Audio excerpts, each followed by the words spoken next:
Hello, everyone, and welcome to Social Media Launching the Future of Aviation. I am Amy Spowert, President and CEO of the National Aviation Hall of Fame. And I'm Greg Principato, President and CEO of the National Aeronautic Association. This is the 9th in a series of webinars brought to you by a collaboration between the National Aviation Hall of Fame and the National Aeronautic Association. To learn more about our organizations, please visit our websites. Members of the Hall of Fame and the NAA received advance notice of today's webinar and were able to sign up early for this limited opportunity. This will be the same for future webinars, so please consider becoming a member. As we go through the webinar, please feel free to send your questions and we will do our best to work them into the conversation.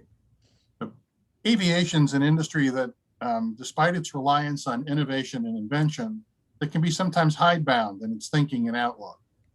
Social media basically exists as a counter to all that. Yet each has used the other to get messages and news out, to make important points and keep various stakeholders informed. This journey has not always been easy, and we have a great panel to help us explore how this journey has unfolded and how it will shape the future. Emily Carney is Space Hipster #1. Emily is a United States Naval veteran and a freelance writer. She has been named one of the top 10 space influencers by the National Space Society and a top social media evangelist. Space Hipsters has attracted an international audience that includes astronauts and scientists and lots of really cool people. They also organize an annual book prize and field trips with programs for youngsters.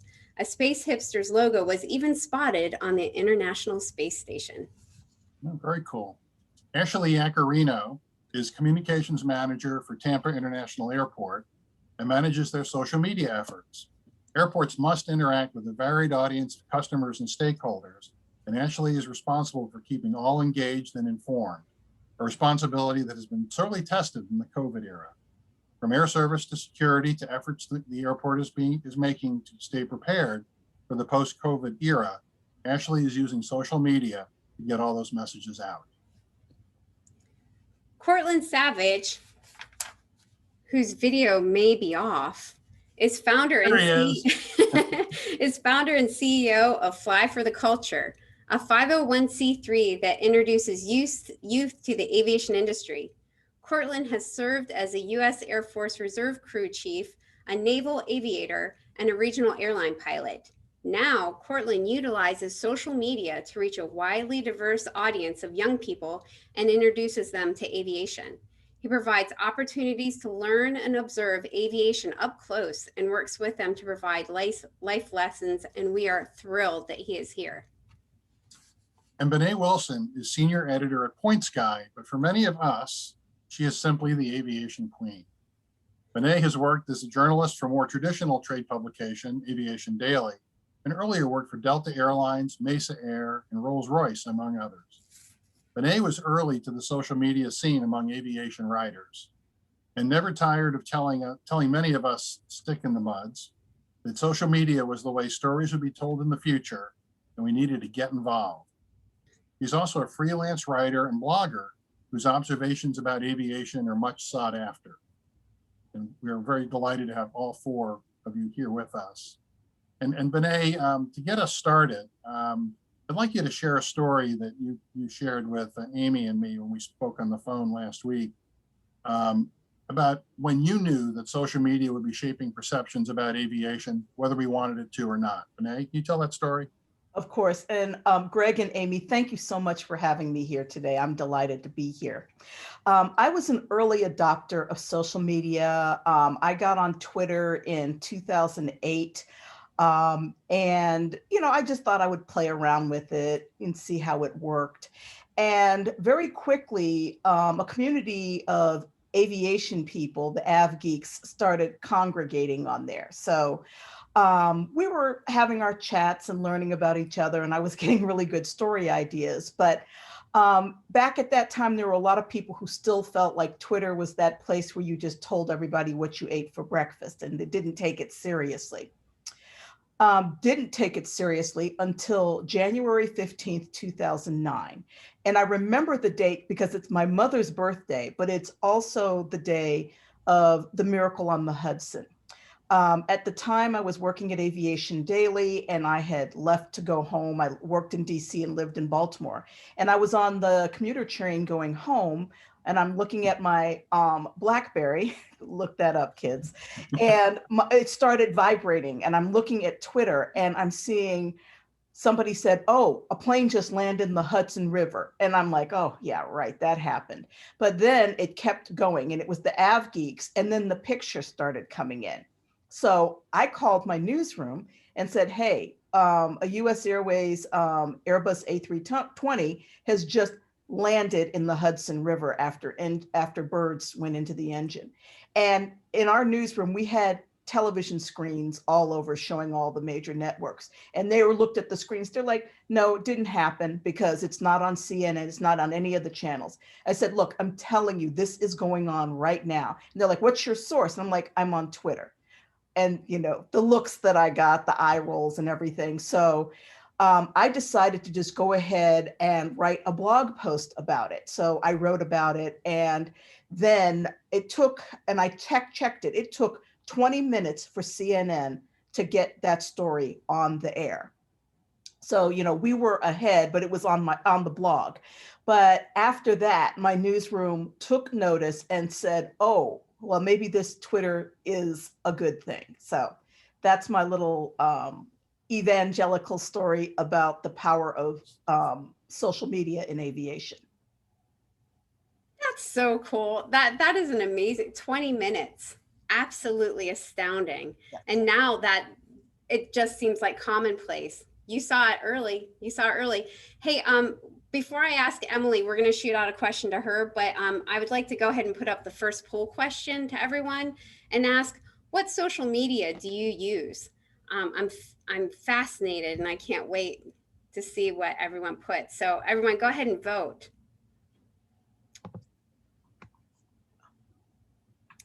While we're doing that, while everyone's having a go at that, I'm going to throw out to Emily, who, as we heard, Bnet was an early user of Twitter, but Emily, you were actually an early user of another social media. How did you come to choose Facebook for Space Hipsters, and can you tell us a little bit about how that evolved from those early days? Yeah, well, Space Hipsters, well, I should say before the group started, I started the group in February 2011. Before that, a few things were happening in space flight. I became aware that on Twitter and Facebook there were space tweeps, basically space enthusiasts who used the internet. It's kind of a nice shorthand. And NASA had events called NASA Tweetups at the time. Now they're called NASA Socials. And they were actually in person. This is way before the pandemic. And people would, NASA would select, you know, a certain amount of people to go to, like, say, a launch or an event or something like that. So, so I became aware that, wow, you know, I'm a long time space geek. I became aware that, wow, you know, space flight, there is a community of around space flight on social media, you know. So anyway, February 2011, I was sitting at home and I was like, I was on Facebook, and the reason why I chose Facebook was because they have Facebook groups on there where you can press a button, start a group, and, you know, so many people can join it. And basically what happened was I was chilling with my husband one night, and I was like, man, I want to start a space flight Facebook group on you know, on Facebook. What should I call it, you know? And he's like, just call it Space Hipsters, because you think you invented everything. And he was messing with me. He was joking. So I was like, fine. So I named it Space Hipsters, and the name stuck. Now we can't get rid of it. It is a trademark now. But so anyway, how it evolved was at the beginning of the group, we had 4 people in it, including my husband, who came up with the name. We had 4 people in it. And honestly, at the time, I did not see it becoming bigger than 100 people, because I was like, there's probably not a lot of hardcore space nerds out there. So I don't see this blowing up or becoming really big, you know? So I would just share content, and not just me, but other people would share content about, space related stuff. A lot of it was about the shuttle program, which was coming to an end at the time.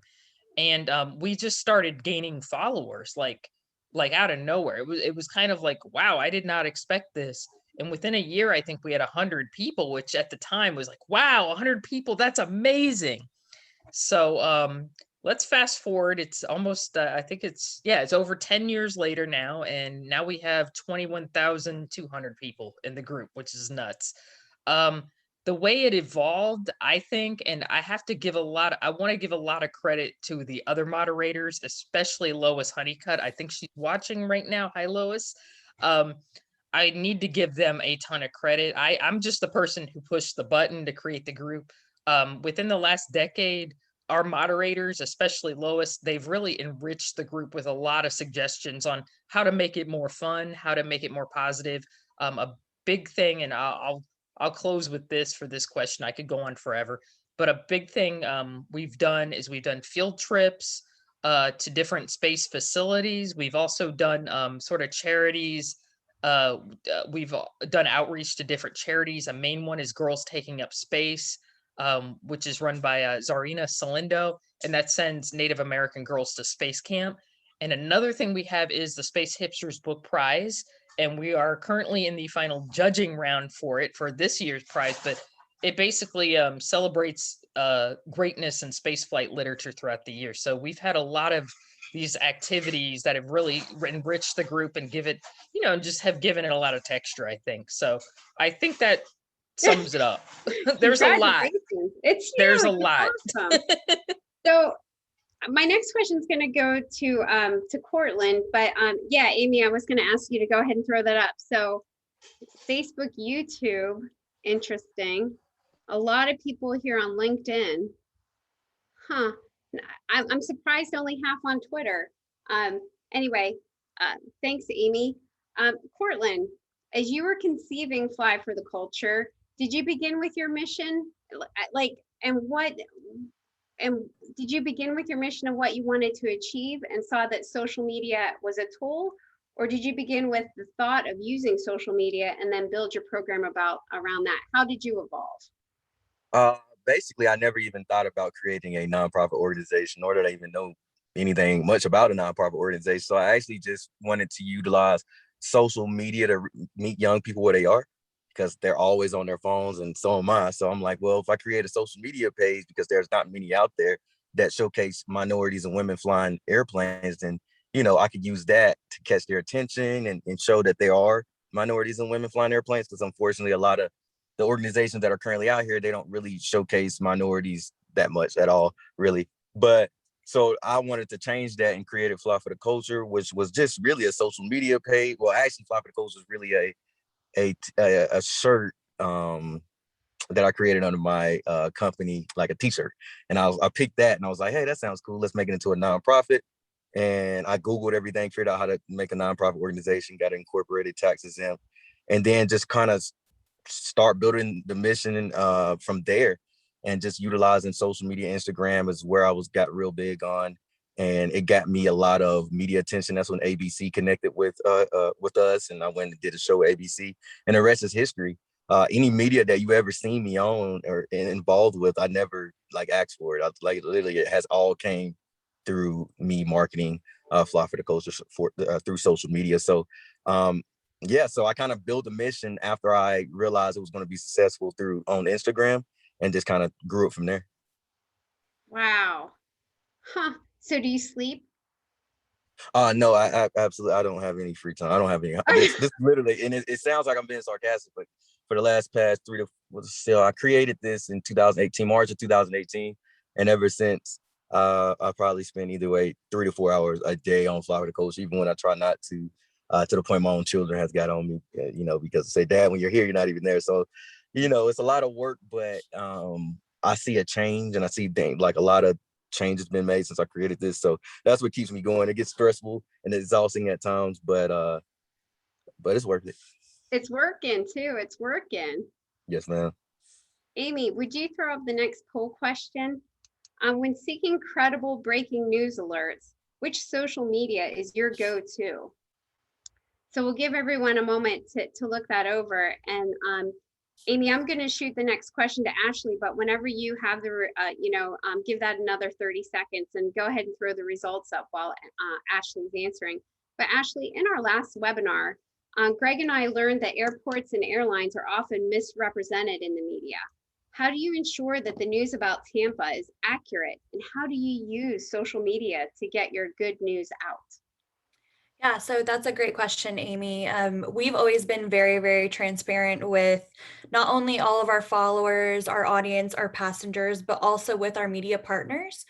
So at Tampa, most of our communications team actually comes from different newsrooms, or they were reporters once. So we're fortunate enough to have a really good relationship with our media partners. But even those who we don't have a relationship with, we'll tweet something out, and we've used social media as a venue to share our information. And they'll even pick up a tweet and post that as if that's the news, instead of using a press release or writing their own story on it or seeking more information. They'll just pull the tweet because they know that we're not going to be sharing information that is not valid on our own channels. So social media has really introduced the ability for us as a brand to not only share our information and make sure that everybody has the correct information, but also to really create a brand reputation and share our story in a better way that we previously were not able to do. Were you surprised? I know it came up right in the middle of your face as you were answering there, the poll results. It looks like most people consider Twitter as their go-to. Is that surprising to you? No, not at all. That would probably be mine too. And some people will probably be like, don't go to social media for your news. But I mean, as Bnet was saying, if something happens right away or something happens in Tampa where I am, I'm going to Twitter and searching for that keyword before I'm going to the news, because I know that there's going to be that information. There's somebody that was there, and that person is probably connected on social media. So not surprising at all. Because Bnet is already writing about it and CNN hasn't even heard. Bnet, Greg, Well, I'll throw it to you. Yeah, and Twitter is really the one I would use too. I was interested that none of the above came in second. I thought that was interesting, which reflects our politics maybe. I recall someone saying to me once, you may or may not like to use social media, but your customers do. Others are using it to form opinions and impressions of you, so you better get with it. And I'm guessing it was probably Bnet, right, who said that to me. So Bnet, can you point to instances where an aviation entity, be an airport, airline, manufacturer, whoever, did a great job of using social media to turn a negative into a positive, a negative story into a positive? Oh gosh, there are just so many now. If you had asked me this question 10 years ago, it would have been different. But I think that the airlines have come a very long way in using social media to reach out to people during troubled times. Now, I will say sometimes it's a little overwhelming. So I don't know if you all remember, but over Easter, Delta had a lot of cancellations, and they had to abandon their open middle seat policy. Mm-hmm. And they didn't really have enough time to tell everyone. And so that got a little messy. I mean, that was an example, but I think overall Delta has been a leader in social media going way back. I mean, I remember when I went down, that when they had just created their social media spaceship room, and they had a whole team on there with direct lines to all of the major departments. So I think overall that the airlines have done a really good job. I think the airports have too. There are still some airports out there that don't have verified Twitter accounts, and I'm going to shout that out. You really need to get that done, because when I started, there was somebody who had the Twitter handle JFK. And they were putting out really great information. And I called the guys over at the Port Authority, and I said, your Twitter account is really good. I'm so impressed. They're like, what's Twitter? And I was like, well, somebody has JFK and somebody is tweeting out really good information, but you might want to check that, because people can do good, but they can also do harm. I remember that. Emily, space is one of those areas where everybody's got an opinion, right? I mean, everybody is interested on some level, you know, when something cool happens, but few really know very much. How have you used social media to generate interest in, especially enhanced knowledge of space issues? That's a really great question. Space flight, I think space flight, a lot of people, some people look at space flight and think, oh man, rockets, you know, all it's science and stuff, you know, oh my God, this is so hard. I can't relate to it, you know, and I think it does, I wouldn't say turn some people up, but I think some people are intimidated. They don't feel, they don't want to ask questions because they're like, I'm out of my element. And I believe social media is an awesome tool to actually help spread knowledge and disseminate knowledge. Granted, you know, you have to be careful about where you get knowledge from, you know, and what news sources you go to. But I'm a big advocate of discovery learning. And what that is basically like when you see, you know, say you stumble upon a link about, I'm going to just throw something very basic out, like the Apollo program. Like, yeah, you know, you want to discover more about, you know, what the Apollo program was, why, you know, people landing on the moon, what started it. And then you click on and you know, you learn a little bit more about, okay, you know, what's the lunar module? What's that, you know, and you kind of just down the line, you develop more advanced knowledge about the program. And I think Facebook, not just Facebook, any social media is a spectacular way to disseminate that kind of knowledge to thousands of people, you know, and it's really a great teaching tool. So that's how, you know, I think social media can enhance, you know, knowledge and learning. And there are moments when, you know, I'd like to consider myself a space flight expert. I write about space, you know, and I that's something, you know, I kind of, my mind lives in all the time. But I don't know everything. There's stuff that I'm just like, I have no idea about this, you know. Even sometimes I'm like, you know, I'd feel stupid asking about this. I'm gonna look dumb. But it's like you have to ask the question and somebody out there will know it. And that's another thing that I think is great about Facebook and Space Hipsters. I'm gonna plug my own group in general, is that on Space Hipsters, you know, if I ask a question like, man, I really don't know this, can somebody give me, you know, a hint or something out there? Someone out there is an expert in it and they'll know it. And or they can say, well, here's this book you can read and that'll teach you. And I'm like, oh, okay, you know. So I think it's wonderful. What's With up? all due respect, Emily, Space Hipsters gives me kind of a heart attack anytime I have any enshrinee with like, or like we just had the anniversary of STS-1 with John Young and Bob Crippen, both Hall of Fame enshrinees. I have a mini heart attack every time I hit post to any social media because I know the Space Hipsters are going to fact check me. And if I have anything about any of the missions wrong, they're going to be like, "Hey, Amy," and I'm like, "No, I'm sorry, Space Hipsters." It shouldn't be that way, honestly. Not in a bad way, but you guys know your stuff. We do, but at the same time, I mean, there's stuff that I don't know. And I'm not going to be like, yeah, I know everything about spaceflight. There's stuff I have no idea about. And I think, you know, I look at social media as a great tool for like helping somebody if you don't know something, you know, and there's no shame in that. There's, like I said, there's tons of stuff that I don't know. And I don't think every space expert knows every facet about every program. So that's why I think the internet and social media in general is such a wonderful discovery learning tool. You know, it can just the great thing about it is that there's no board. Yeah, there's no borders. You know, you can go out and get information and all that from a wide variety of places. Cortland, I want to ask a tough question, I guess.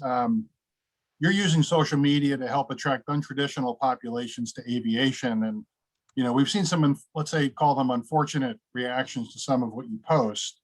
How do you overcome those challenges with grace and resiliency and turn them to your advantage? What keeps you going?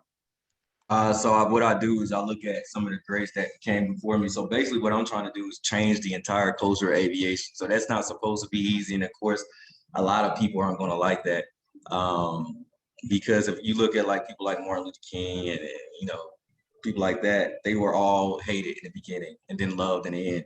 But, you know, it's just the way I deal with it is just I know, I always ask myself, is the things that I'm saying correct? Are they truthful? most of the things I say aren't actually coming from me. They're actually coming from the younger generation. You would never hear this because they're so afraid of saying these things to the older generation because there's a lot of retaliation when you speak up about different things in this country, and people will, do things to hurt you because you spoke up, even if it's the truth. So basically, the way I deal with it is just like I know that it's making a change with the younger generation, and they're excited about it. And my main focus is the younger generation, and so that being my focus, I don't really. And usually the people who are always saying something negative or getting on me is usually the older generation. Like I have the most problems with the older generation, but the younger generation loves it. So I asked, what's my mission? My mission is to get more young people in aviation. It's working. So I'm doing what I do. And then one thing I notice about media and social media and anything, it doesn't matter what happens in the media. People forget about it in like a day or a week. So it doesn't even matter. So that's how I pretty much handle it. Just keep moving. I stay motivated by the young people. And those are my target. I love the young generation. We just having fun. And now on top of that, I'm having fun. Cortland, as a follow-up to that, then to your answer, you just said that the cool thing about the negative press is that people forget about it in a day. How do you make it so your social media remains relevant and exciting to your target audience, to the kids who, thank God you're doing what you're doing, because we need more Cortland Savages in aviation and aerospace. So how do you ensure they keep your message longer than a day? So all I need them to do is hit the follow button, and that's the power of social media. Because once you hit the follow button, I got you. So you're about to see every time I post something on Instagram, you're going to see the post. So a lot of people I see the older people like coming up trying to rack their brain like, how are we going to keep young people interested? I'm like, literally, I'm doing it from my bed. It's like literally just post something, get them to follow, and then same with TikTok. I just started the thing a month ago. I got 30,000 followers, and one video is up to 3 million views. So it's just. What was the original? Sorry, I started talking. What was your original question, Andy? No, you answered it. You answered it great. And we're actually going to get, Cortland, don't go anywhere, because we actually have your TikTok. We want to hear more about what you do there, because, Greg and I are absolutely fascinated because we're from a generation. So that, probably you and Ashley are probably very much into TikTok. Maybe Emily touches on it. I don't know if Benet's on TikTok or if she does much stuff, but I'm fascinated. So we're going to come back to that. I don't know, Amy, I'm a lot older than you are. To me, TikTok is the sound a clock makes, but and to just really quickly before we move to the next poll question, and I know Amy has a question for Ashley, but Cortland, you mentioned, talking about standing on the shoulders of who comes before. I've always thought if you use social media properly, you can really focus your message. If you take the Gettysburg Address or Martin Luther King's speech at the Lincoln Memorial and do it about, turn each line into tweets, you can do it. You can take those two things and turn it into a series of tweets because the messages are there, right? Yeah, yes, exactly. Everybody knows what was said on those 2 days. Exactly. Everybody knows, and each little portion fits into a tweet. So I love that what you said about standing on other people's shoulders and pushing forward. I think we have time. I think it's poll question number 3. How soon are you willing to travel via commercial aircraft? And while people answer that, I'm going to turn it back over to Amy. Yeah, I kind of almost want to let people have a second to answer this, because I almost want the answer to come up. So, we can incorporate that into Ashley's, answer for the next question. I'm not allowed to answer, but I have already traveled. I have 2. I have trips planned through the rest of the year. Yeah. Bnet has, Emily has, of course, Ashley has, right? Being at Tampa. Cortland, have you traveled? Oh yeah, I just landed. I'm in Denver right now. I ain't stopping. See, okay. So let's go ahead and see those answers. Yay! That's awesome, because this is Greg and I's 9th webinar, and our very first webinar was about aviation. It was about airports, airlines, and I always forget the third one. Airlines, airports, manufacturers, right? And we had an Oliver Wyman partner on there who said aviation wasn't going to come back till 2023, and we know that it's going to be slow to come back. But but we need people to fly. It's safe, it's good, it's important for our economy, and you get to go places. So Ashley, at Tampa Airport, your team has used social media to promote air service development and enhance customer experience. I can tell Greg wrote this because having been the president of ACI North America, there's going to be, I should have had him ask this. Sorry, Ashley. COVID has dramatically changed passenger numbers. Can you tell us about the adjustments you had to make? And I also think that you have a short video that you'd like to show. So why don't you go ahead and start talking and just let Amy know when you're ready to have that video shown. Yeah, sure. So obviously, I mean, we were kind of on a high at the airport. We were reaching 21 million passengers in a year. We were winning awards. Everything was going great, right? And then COVID hit. So our passenger growth, or our numbers, were down 97%. So we went from seeing 60,000 passengers go through our airport a day to like 1,000 passengers a day, which was kind of heartbreaking for all of us. But on social media, my job was pretty easy before, because it's like they're giving me the content that I need. Oh, we have a new airline route. Okay, easy. I'll share it. Oh, we have some new information. Cool. I'll share it. And it kind of got to a point where it's like, we're not really pushing people to fly right now. You know, we're here if you need us. So it's kind of twofold. Social media really allowed us to continue to get our messages across and reach that audience that we still needed to reach, and keep those really key messages about what we were doing as an airport and our initiatives to make passengers feel safe. But we also had to create our own content. So whenever you're ready to play that video, you can. This is just an example of one of the videos that we created during that kind of rough period.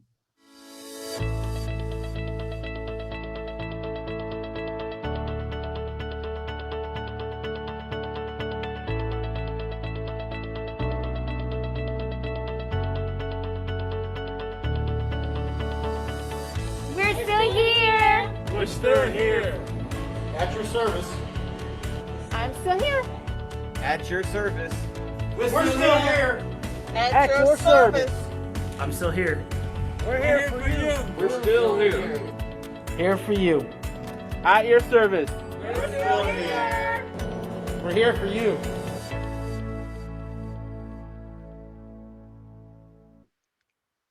Ashley, that is just incredible. I mean, it's so forward thinking, and really, we want, you know, as the leader of a nonprofit, where it was important for me to remain engaged with my donors, supporters, members, and let them know that the National Aviation Hall of Fame, our mission was still forward. I was constantly coming up with ideas on how to connect with them without being able to connect with them.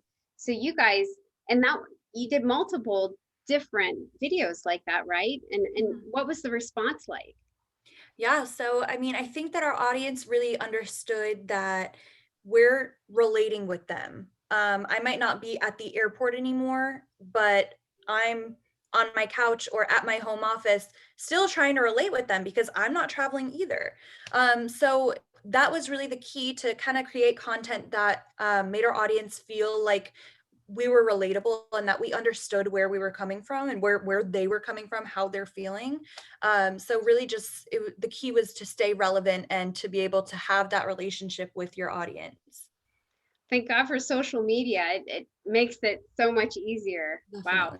Bnet, you were listening on our webinar we did on aviation and journalism last month, where we talked about how aviation needs to do a better job of explaining its story to journalists and thereby the public.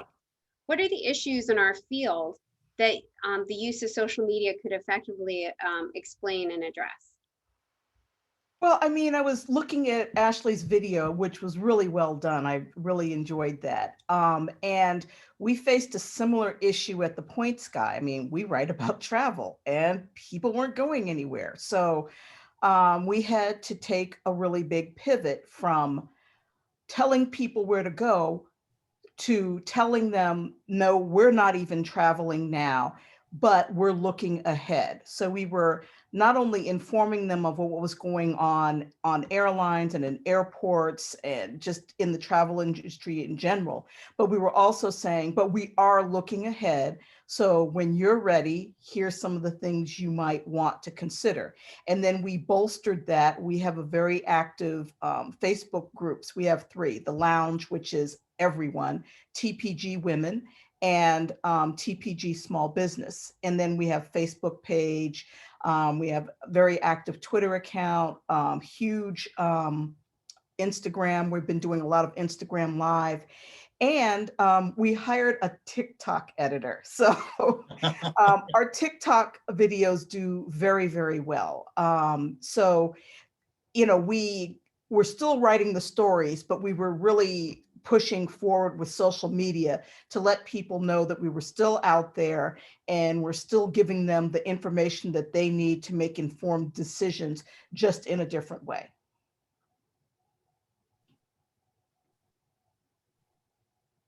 Muted myself out of respect, and technology's hard.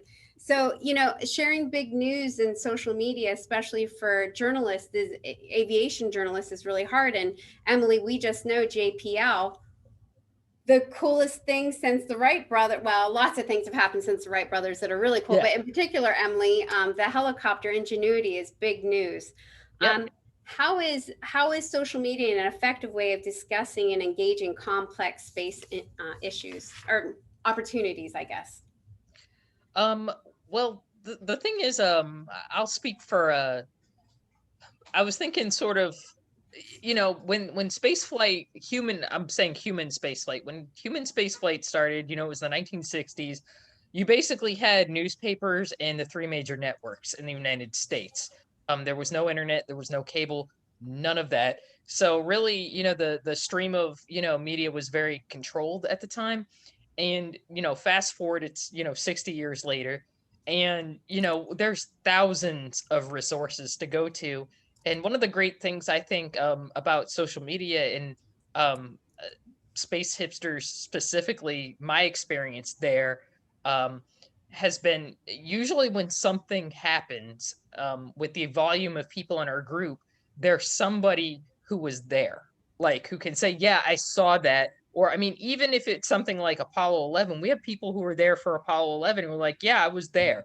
And we're, you know, and I was not there, you know, I wish I was, but it was a little before my time. I wish I had been there. But we also have people, you know, obviously, you know, more of my generation and younger, who are there for the SpaceX launches now, who are like, yeah, you know, and they'll share pictures, they'll share media from it.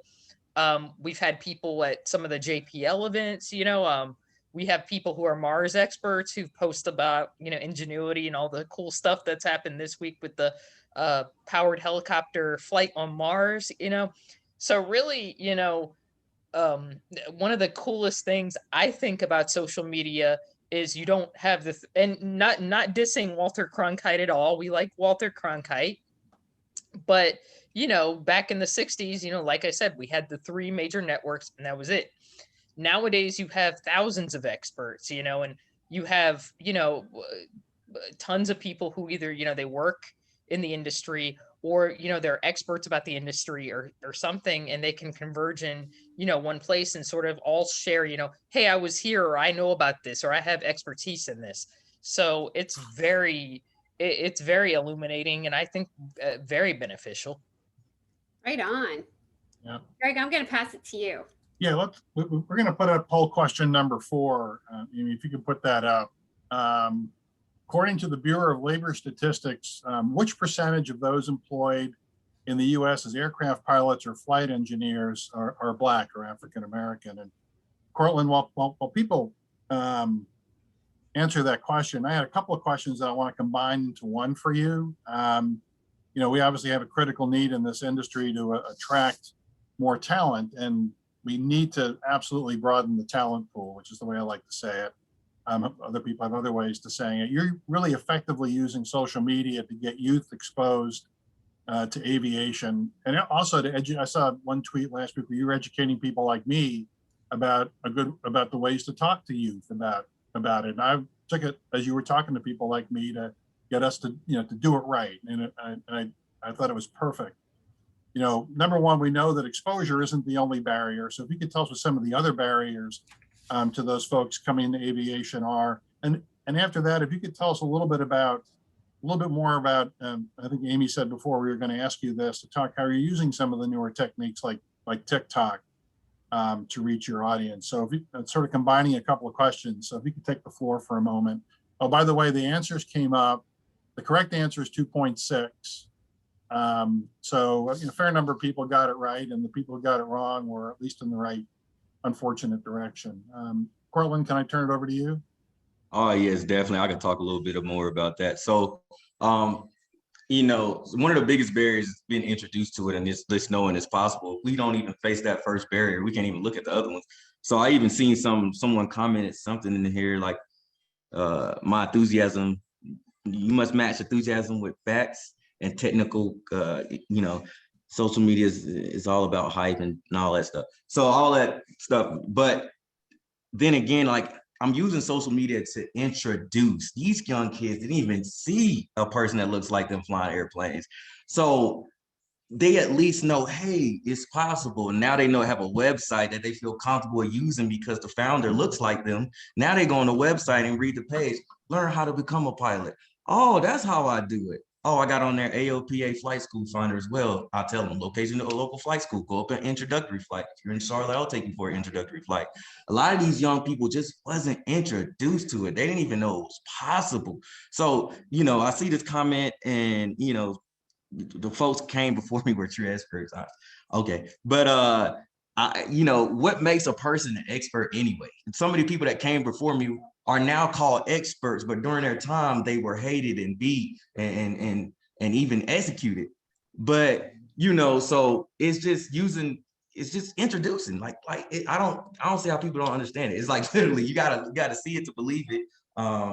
You can't be what you can't see. So I'm letting them see it. That's all I'm doing. Really, Fly for the Culture is literally a big marketing tool to market to young people across the world, not just in America, that people, minorities, women fly airplanes, and you can do it too. It's as simple as that. Cortland, before you talk about TikTok, and Ashley, we're going to make you talk about TikTok too, because Greg and I are fascinated.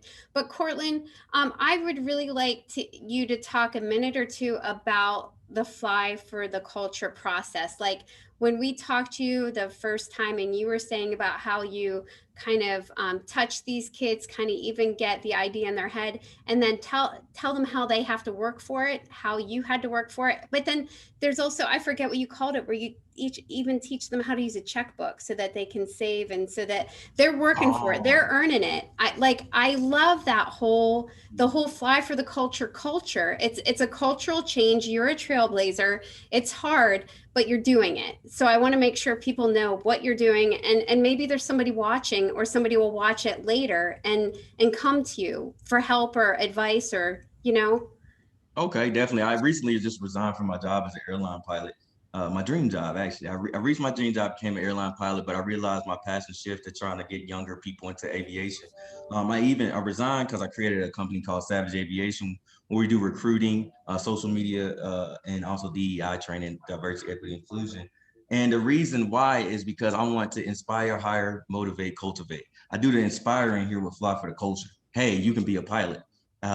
Okay, well, one of the biggest questions is, well, what's the next step? How do I get there? Well, you got to work. I work for it. You got to work for it too. So, you know, and here's the best part. I have all these jobs available. I can even give you a job. I can hire you myself. And you know, the young kids who I just inspired, now I'm telling them I can hire them and I can put them in positions, and you think they're not going, they rather work for Savage Aviation than some company that, you know, they don't know about. So I'm inspiring, then I plan on hiring, then I'll take these young kids, keep them motivated through social media, and also use little things like webinars, whatever, where I can teach them financial literacy courses. Because one thing, we're introducing all these young people to aviation to possibly make $200,000 to $300,000, but we ain't never once taught the kids how to actually manage that much money. Because I can tell you, I did not know how to manage any of it. It's because I blew it all. It came out just as fast as it came in because I didn't have any financial literacy. So that's one of the things I feel is needed is you have to teach young people financial literacy and teach them how to manage this type of money. So that's where the motivating, cultivating comes into play. So I'm just almost doing a pipeline. I'm gonna take a young person that didn't even know nothing about aviation and hire them at a job. Maybe it's not, throwing bags in the back of the plane. I'll wash pots at the hospital, and then teach them financial literacy where they know they can start working on building their credit. Because I just got them at 17, 18, right out of high school. We're gonna start building your credit. Now they have a credit card. Now they're like, they can finance what they want to do now. If they want to be an A&P, if they want to be a pilot, this is how you solve the pilot shortage too. It's just you gotta get the young people excited about it, and then you gotta have follow through, because they're ready. When they're ready to go, they're ready to go, and if you don't keep their attention, you'll lose it just like that. So that's kind of what I'm doing there. And I can you ask me that second part of the question again too? No, what we want you to do now is we want you to tell us how you keep them excited through TikTok, and then we want Ashley to tell us about it too. Oh, I love TikTok. I just started on TikTok. I actually see this is the other thing is, and I want the young people to hear is pick up a trade. If they're watching, pick up a trade, pick up a skill. That's definitely something that's very important. So if you see someone that knows something that you don't know, ask them, hey, can I learn from you? Can you teach me? So that's what I did. That's how I learned about TikTok. I was on in the Bahamas with Daryl Freeman and Max Maxwell, and these are very successful Black entrepreneurs who are also pilots. And while they have their own personal camera guy, and I followed the camera guy around. I carried his bags. I got him to teach me everything he knew, and I didn't really know how to work TikTok. He taught me how to work TikTok. I had it for like a month. I probably posted like 5 or 6 videos, and one of them is now at 2.9. I'm waiting on that 3 to hit, but it's at 2.9 million views. And then also other videos are in the tens of thousands or whatever. And I even used it, working with my friend who's a Navy pilot, a fighter pilot. He creates TikToks, and we recently just put another one up of it's almost funny, just making fun of me, basically talking about carrier qualifications and that I missed the boat and bolted and went around. But it's a funny TikTok, but he just posted that this morning. It's at 15,000 views. So 15,000 kids we just reached in the time that I took a flight at a funny video. But then they're going to go, what is it like to fly those Navy aircraft? Yeah. And then they're going to look into it. You see how that works? So a lot of this is literally just inspired. These young kids are so smart. They're so talented. Literally they run Fly for the Culture. That's my secret. I'm not really running Fly for the Culture. I get all my advice from the young people. They tell me what to post. They tell me what to share. They tell me what they like, what they want to see. And that's how I do it. So if you want to know how to work TikTok, literally you can go ask a young person or maybe your daughters or your son or your grandkids. They can literally teach you how to work TikTok, and then on top of that, you'll be cool to them. Because you took time, and it's funny as it sounds, but you took time out of your day to look into something that they enjoy, that they like. A lot of older people don't take time to really see what these young people are into. Why do we like TikTok? Right now, I can tell you right now, I got a video, 2.9 million views. And also the power of social media is marketing. I can go put comment a flight school under there, and with some video under the 2.9 million view video, and that flight school phone will ring off the hook. So what you're saying is that you want to put the National Aviation Hall of Fame on your TikTok. Sorry, Greg, I interrupted you. So Cortland's is the oldest person on this webinar easily. I can tell the other old people out there, your life is a never-ending battle to try to get your kids to think you're cool. And so Cortland Savage is just giving you some advice. Ashley, can you talk a little bit about TikTok? And then I want to ask Bnet to talk a little bit about Clubhouse, because there's been a lot of commentary in the chat about Clubhouse. And I know, Bnet, you're a big user of it. I've used it some. But Ashley, can you talk a little bit about how you use TikTok? And then Bnet, can you talk about Clubhouse? So we actually don't use TikTok as a brand. So I'm sure Cortland has some more insight on that than me. I use it on my own, and I think that the benefits of it are really that you're able to reach this condensed, consolidated audience where you really pretty much know who your audience persona is. And on any other platform, that's really hard to find. I mean, I can go on Facebook and I can reach somebody who's in a really older demographic and somebody who lives across the country and they're 15 years old. So as a brand, we haven't used it, mostly because we don't really have one person who represents our brand. But I can say that for brands who do have that one person representing them, it's a great tool. Bnet, can you talk a little bit about Clubhouse? I want to turn it back over to Amy for some questions. You're muted, Bnet. Here you go. I started on Clubhouse in December. I have a lot of younger mentees that teach me a lot of stuff that I appreciate. And they're like, oh, you need to be on Clubhouse. And I'm like, well, I don't need another thing. And then I got on and I started listening to conversations and I was like, oh, I can do this. I can have a conversation.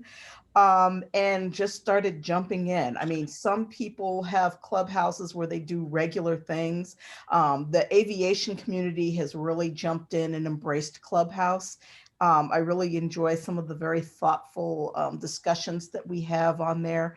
I'm also a journalist, so I do a lot of journalism-based clubhouses. Tonight, every Thursday, I do one, and tonight it's so you want to be a travel journalist. So that's the topic for tonight. But I like it because people can come in and out. They're not recorded, so if you miss it, you miss it. And you can learn and meet a lot of really interesting people. I went to a clubhouse and I am now Clubhouse friends with Lucille Ball's granddaughter. I mean, because I was in that clubhouse and Lucy Arnaz actually came in as a surprise guest, which was just fabulous because you just never know who's going to show up on Clubhouse. So I do recommend it, actually. You need invites to get in. And right now you can only use iPhones and iPads. So if you're Android, I'm really sorry, but it doesn't work that way. But people have invites. I have a ton of invites I'm happy to hand out. So I have some too, if anybody's listening. I think Amy does as well, so they can ask us to do that. And Isaac Alexander was nice enough to invite me, I know. Amy, I think you've got the next round of questions. I do, and I just for a selfless plug, I do as part of the FAA Women in Aviation Advisory Board. I'm on a clubhouse Thursday nights at 9 o'clock, all about women in air and space, and we do a lot of positive chit chat about culture change and that kind of thing, and yeah, it's exciting. For you men out there, jump in on that because it's a good conversation and it's for us too. Yeah, boys are allowed. Boys are encouraged. Boys are our allies. So we want all the support. We want, yeah. Anyway, so I'm going to ask Amy to put up poll question number 5 while I ask Emily a question. And then we only have maybe 7 minutes left, Greg. After Emily, I would definitely recommend, I love the lightning round that you propose adding to our webinars. So I propose after Emily, we do the lightning round with our panelists. But so the poll question number 5 is up. What social media platform is on its way out? And I'm sorry if I missed one whenever I was listing them here. This is just what I was interested in. But Emily, space has always been seen as something that is about the future. Aside from space tourists sending back weightless selfies, what do you see as the future of social media for space enthusiasts and practitioners? Greg, don't put big words in my questions. I'll just leave it at space enthusiasts. No big words. I don't even know what that is. So I think, well, I touched on sort of how in the 60s, you only the news sources were somewhat limited. And I really loved what Cortland discussed, where, you can't be something if you don't see it. And when I was a little girl, there were very few women space reporters. I think there was Lynn Sher, I think was one of them. And that's all I remember from the 80s. So you didn't see that really. And there were a few women astronauts, but I mean, it wasn't, there weren't a lot of them back then. So I love the thing I love, and I think the future of social media and space is going is you're seeing a lot more players in there. I think that's a good thing. You're seeing a lot of people, start their own blogs. You're seeing a diverse pool of different people. Um, I love what Cortland said. You can't be something if you don't see it. Well, if you see, a woman doing, space history, I'm sort of advertising myself. Wow, you could say, well, wow, maybe I could do something like that. I haven't seen that yet or something, or, if you see, I think for Perseverance, one of the controllers for it is a immigrant who came over to the States, and she had like $300 when she came over, and now she's running Perseverance, and I mean, just, I love seeing, we need to see stuff like that, so people can see it and say, okay, I may come from this background, where, I might feel like the other, but that doesn't have to be that way. I can assimilate and I can fit into this community as well as anybody can. So I think we need to see more messages like that on social media. I also think we need to just, there's more players now. Like I said, we don't just have the 3 networks with the talking heads wearing suits anymore. We have all sorts of different players out there, all sorts of different people, kind of starting their own, their own gigs and, sharing content, whether it's, hey, I went to Kennedy Space Center and I saw, the SpaceX rocket go up, or, hey, I was, I work at JPL and, here's what we did or something like that. I mean, just from all over the place. And it doesn't have to be the United States. It could be what Europe is doing or what, any place is doing. So I think that's the way of the future for social media where space flight is concerned. And apparently Tumblr's on its way out. And I don't even know. Whatever that even is. Yeah, whatever that is. Greg, we're so old. Cortland, your phone is going to light up because I don't know if you're following the chat, but everybody and their brother wants to get in touch with you. And Bnet Clubhouse, watch out. Bnet, don't you wish that we had a Clubhouse thing where we can click really fast? Like Emily was talking about the females at JPL, and Bnet and I are going like this. And if you're on Clubhouse, there's a thing you can do and everybody can see you clapping virtually. I love that. Greg, I'm sorry, I'm going to turn it over to you for this ingenious lightning round that you've come up with. Well, so, and Cortland was nice enough to provide his email address to everybody. And the reason I'm not going on chat to put mine on there, I'm happy to give, have I frozen? No. Hello? You're fine. Craig did freeze. Now he's frozen. Darn it. Okay. So I'm going to try to do this. This was his idea. These are supposed to be 1-word answers. So I'll go in the order of, let's see, Bnet, then oh, wait, I'm going to go in alphabetical order. I'm back now, but You're back. You continue. I'm back. Okay, go ahead, Greg. Your brainchild. Go ahead. You continue. Okay, so I'm going to go Ashley, Bnet, Cortland, Emily. 1-word answers. Ashley, in 10 years, which widely used social media app is most likely to be considered old school? I'm going to go with Snapchat. Bnet? The same question? Yep. Twitter. Oh, Cortland.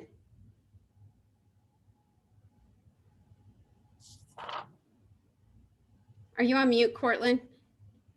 Looks like it. Oh. Oh, good, because I ain't know what to say. I'm gonna go with Twitter as well. Emily.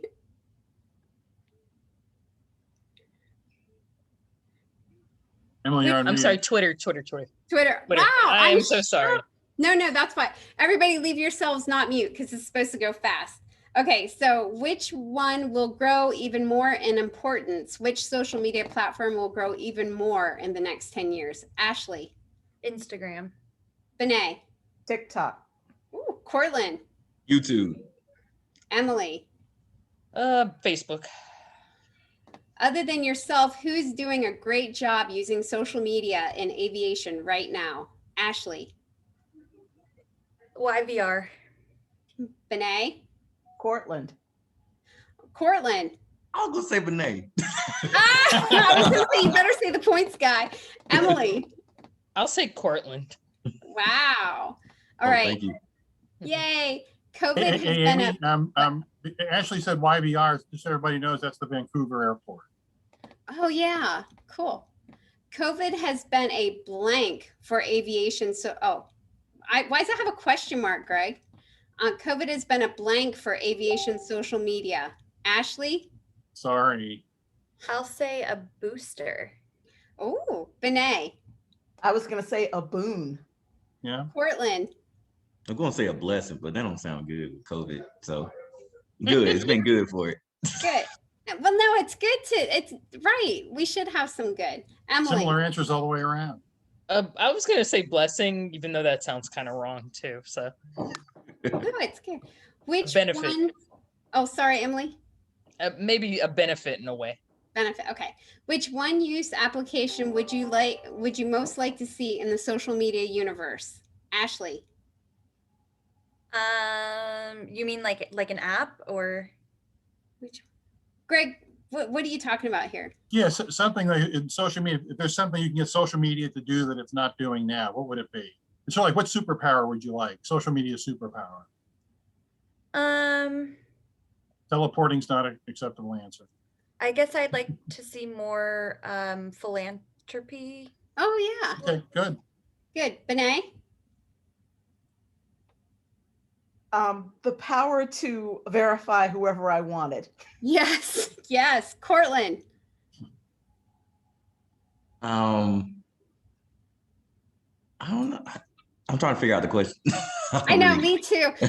And so Cortland, which social media superpower would you like to have? Something you can't do now, but you like. Because social media, you can press a button. Oh, I would like Instagram algorithm to stop like not letting everyone see my post. Yes. Yes. Emily, what social media superpower would you like?